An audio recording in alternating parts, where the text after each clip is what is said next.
G'day and welcome to another episode of Cuppa with a Jesuit. I'm Father Robin Koning, the Provincial Assistant for Vocations for the Australian Jesuit Province, and I'm sharing a cuppa with a couple of my Jesuit mates. Father Robin, I'm Julian Butler, a Jesuit in formation, and we're both joined today by Joshua Choong. Joshua, welcome. Thank you. It's great to be here. Josh, you're joining us from Boston in the United States. Can you tell us a little bit about why you're in Boston and what you've been up to there?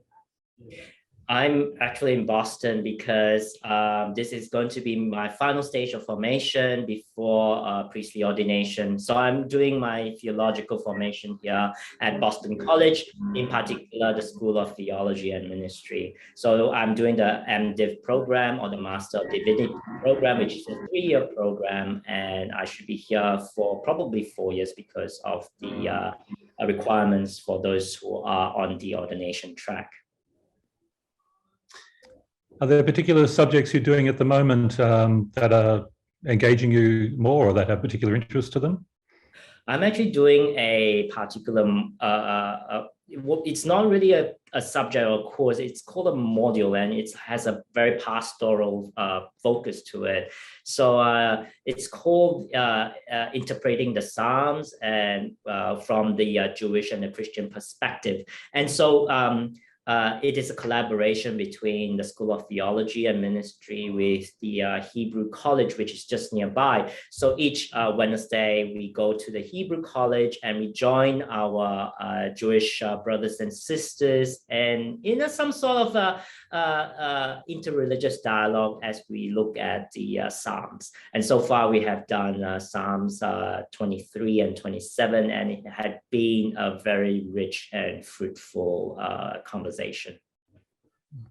Josh, prior to arriving in Boston, you'd spent 2 years in pastoral ministry, what Jesuits call regency, between first studies and studying theology. Can you tell us a bit about that experience and where you found life in that pastoral work?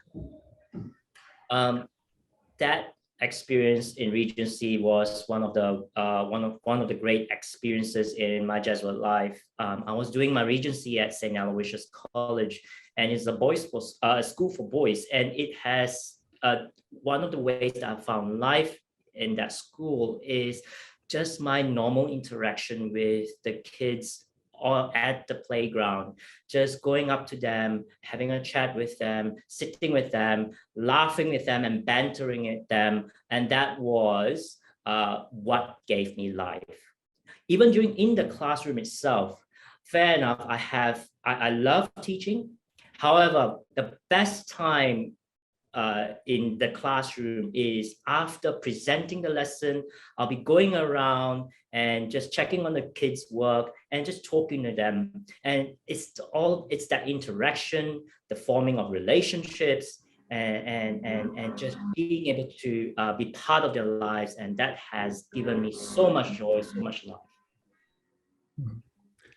And Josh, I think some of our listeners might think Jesuit teaching in a school, they'd just be teaching religion, which I'm sure you did, but you also were teaching other subjects, weren't you? Unfortunately, they did not get me to teach religion. Nevertheless, I was involved in retreats, gave talks, but I was a mathematics teacher at Aloysius College. Yeah. And was that a helpful way to engage with students? I mean, it probably breaks the boys' expectations a bit. You know, they would expect, maybe expect a Jesuit to be teaching mathematics, but they were quite surprised. They thought that because I was a Jesuit, then it would be natural for me to teach religion. And so when I walked into the classroom and I taught mathematics, at first it just didn't click. They didn't think that I was a Jesuit.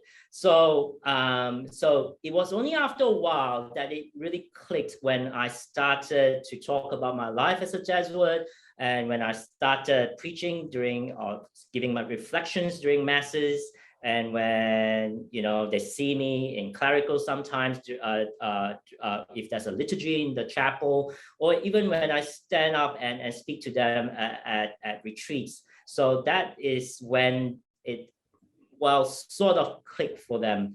And it was only during the last year when they actually, it just got normal for them to think of me as a Jesuit, think of me as a mathematics teacher, and they both can go together. Josh, would you tell us a bit about the background that led you to maybe being a maths teacher, what you'd studied before joining the Jesuits, and what that journey from school and studies was into the Society of Jesus? Before I joined the Jesuits, I was actually an engineer, and I worked for 10.5 years as an engineer, both in Melbourne and in Brisbane. So I was really in the concrete industry when I was in Melbourne, and then when I was in Brisbane, I was in the precast industry. So I was an engineer. And it was just natural for me to desire to teach mathematics when I was in Regency, because it just comes naturally for me. And I guess I can say that I'm pretty competent in the subject itself, and hence I was comfortable teaching it. And because of that, I hope that, the students have benefited from it too.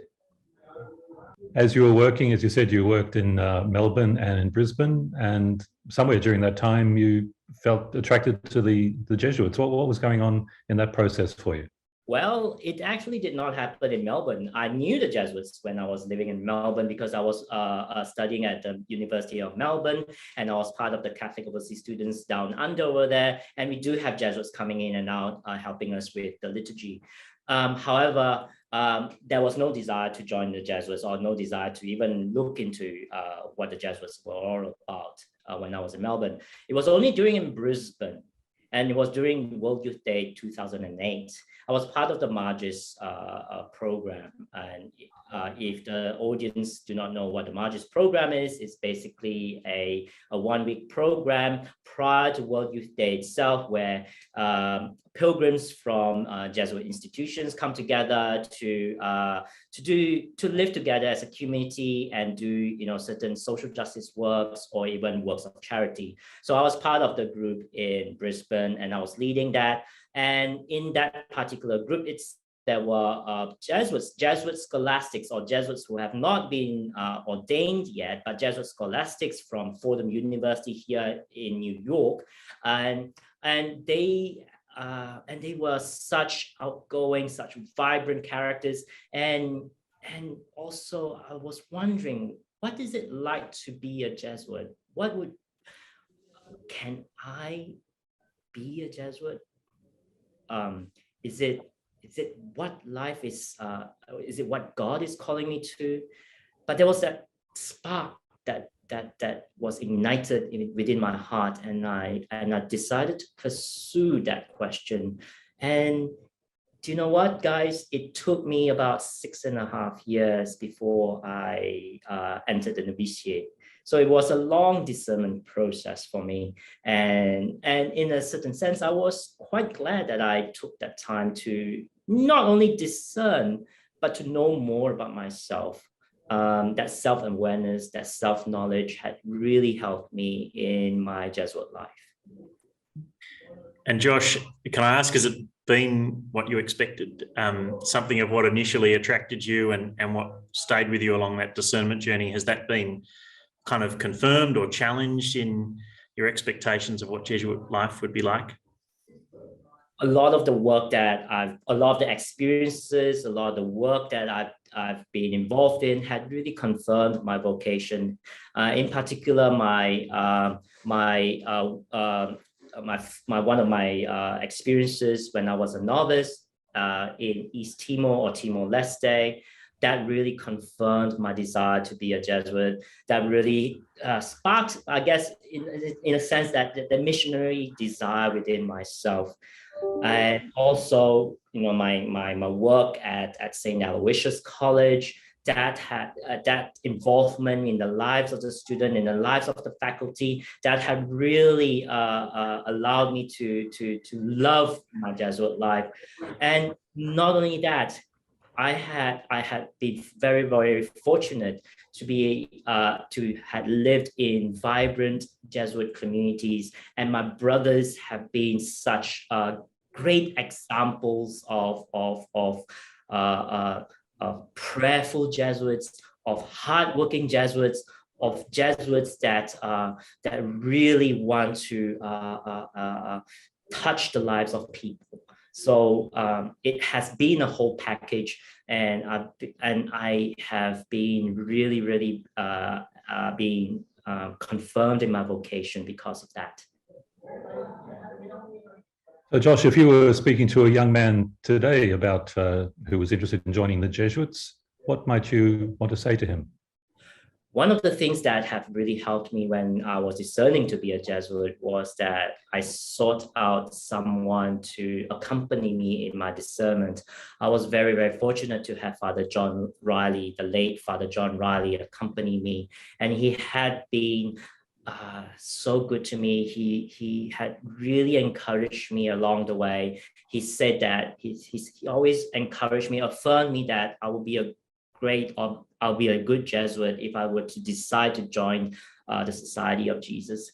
So I would urge the young people who are discerning a religious life in the Society of Jesus to find a Jesuit to accompany them in their discernment, and that is so important.